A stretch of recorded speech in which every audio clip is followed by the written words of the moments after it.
uyu mwaka w'ibihumbi 2024 kimwe n'umwaka wawubanjirije w'ibihumbi 2023 isi yacu hagiye humvikana ibikorwa byinshi cyane, abenshi kandi byagiye bibatera ubwoba. Icyorezo cya COVID-19 kuva mu mwaka w'2019 kugeza mu mwaka w'2023, intambara n'amakimbirane y'urudaca hagati y'Uburusiya na Ukraine, umwuka mubi hagati y'igihugu cya Amerika ndetse n'Ubushinwa. Ikindi kandi hagiye havugwa ibikorwa byo kohereza abimutse mu gihugu cy'Ubwongereza bajya mu Rwanda.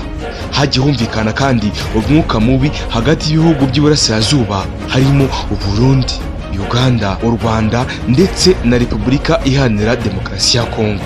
Aha ni mu kibazo cy'umutwe witwara gisirikare wa M23, FDLR, IDF, Red Tabara n'iyindi yose irwanira mu mashyamba ya leta ya Kongo.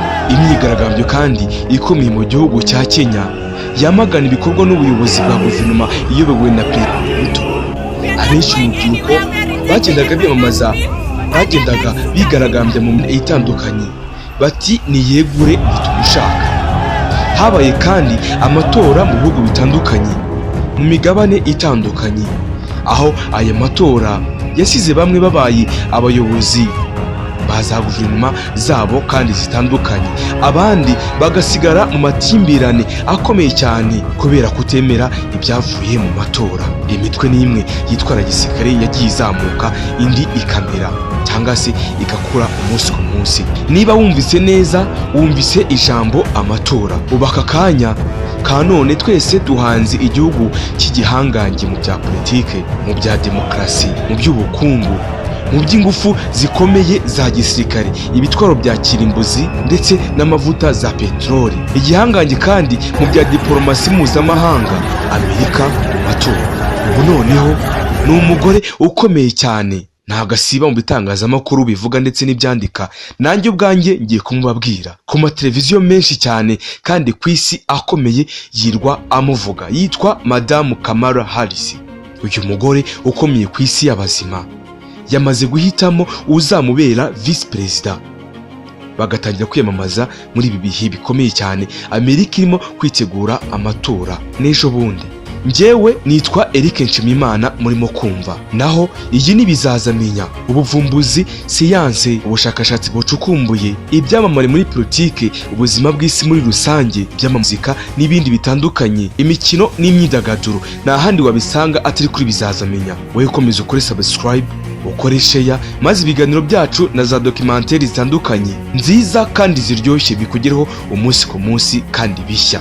Nawe ukoze subscribe aka kanya, menya ko utangiye urugendo rushya n'ubuzima bushya bwo kumenya isi n'abayituye. Ikaze. Gusa reka nsuhuze abaturanyi bacu b'i Burundi, tujya rimwe na rimwe duhuza umuco ndetse n'ururimi barwumva vuba, tugahuza imisozi n'abantu. Ndabakengurukiye mwese bagabo none ngaho mu gisagara ca Bujumbura muriko murakoma. Ego yemwe Cibitoki muramye murakoma, namwe turabakunda cyane rwose. Ndagusabye ngo ntege amatwi wumva akantu ku kandi, umunota ku munota, isogonda ku isogonda, maze wumve kandi umenye.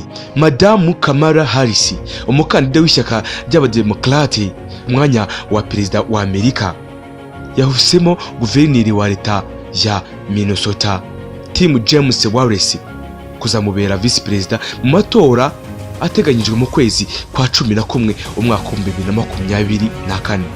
Ibi kandi byabaye nyuma y'itangazo ryemeza ku mugaragaro Tim James Wallace nk'akandida visi perezida byagiye hagaragara mu gitondo cyo kuri uyu wa kabiri. Mu nyandiko yari igeneye abamushyigikiye, Madamu Kamara Harris yashimagize cyane Tim Wallace, yaramushimiraga cyane.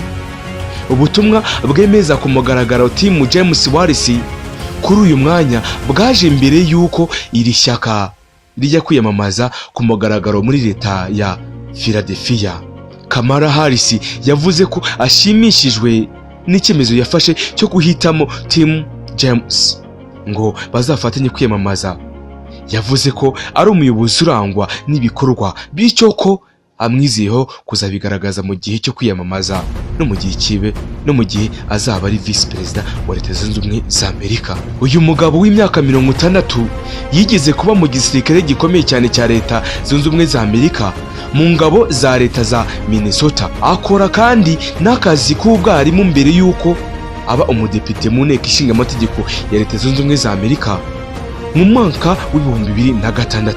Yakoze ako kazi mu gihe cy'imyaka igera kuri 12. Ahava atorerwa kuba guverineri wa leta. Yaharaniye gushyiraho amafunguro y'ubuntu ku mashuri atandukanye muri Leta Zunze Ubumwe za Amerika, cyane cyane muri iyi leta yarayoboye.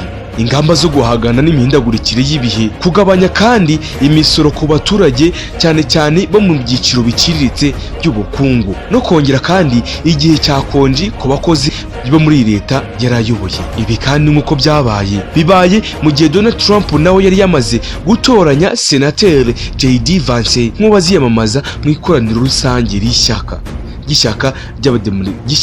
ry'abarepublikani ryabaye mu kwezi gushize. Wakibaza uti aya matora yo muri Leta Zunze Ubumwe za Amerika azarangira ati? Ese azigukana nande? Nanjye uko uri kubyibaza niko ndi kubyibaza. Gusa Amerika ni hamwe isi yose ihanze amaso. Abakurikirana ibya hafi bya politiki ya Leta Zunze Ubumwe za Amerika bagaragaza ko amatora y'uyu mwaka atandukanye n'amatora yabanjirize uyu mwaka cyangwa se iyi manda. Babishingira kandi ku gisa n'imihindagurikire y'abakandida biyamamaza ku mwanya wa perezida.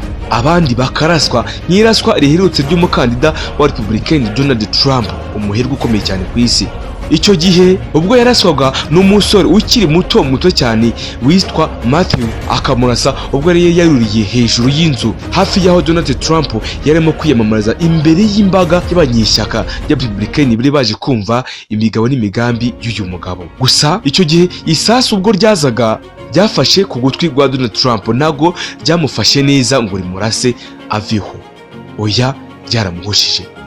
Ibi byatumye abenshi bibaza ku by'umutekano w'abayobozi bakomeye b'ibihangange muri Leta Zunze Ubumwe za Amerika. Kuba perezida wa Amerika Joe Biden kandi atarakomeje kwiyamamaza mu gihe ari we wari uzwi neza ko ari we ugomba guhagararira ishyaka ry'Abademokrate muri aya matora y'uyu mwaka, maze amaze iminsi ati reka sinyishoboye, akaza kubireka kubera imbaraga nke z'umubiri. Abandi bakabishanisha no kuba byibura imyaka ya Joe Biden yabigeze mu zabukuru, akegura maze agaha umwanya wari visi perezida madamu we Kamara Harris, umwanya ngo akomeze agerageze kandi agaragaze imigabo n'imigambi y'ishyaka ry'Abademokrate. Ikindi kandi ni igihugu gikomeje kugaragaza ivanguraruhu ritandukanye, kuvuga ngo uyu ni umwirabura, aturuka aha, avuka aha, si uwacu. Undi ati uyu ni umuzungu cyangwa se ngafite uruhu rwera, avuka aha, aturuka aha, ni uwacu, ni nyir'ubutaka. Ibyo byose kandi bikaba muri iki gihugu cy'igihangange benshi mu bihugu bito bitinya. Reka ayo matora tuyizere cyangwa se tuyitege bizavamo, tuzarebe bizavamo nuko bizagenda. Mu minsi mike tuzabagezaho kandi biguna amateka by'uyu mugore n'ubundi nahoze mbavuga, madamu Kamara Harris, uvuga ko ari umwirabura ushobora kuba akomoka hano muri Afurika, waba warinjiye muri leta ya Sena cyangwa se muri Sena ya Leta Zunze Ubumwe za Amerika ariko ari umwirabura. Ibyaragashya.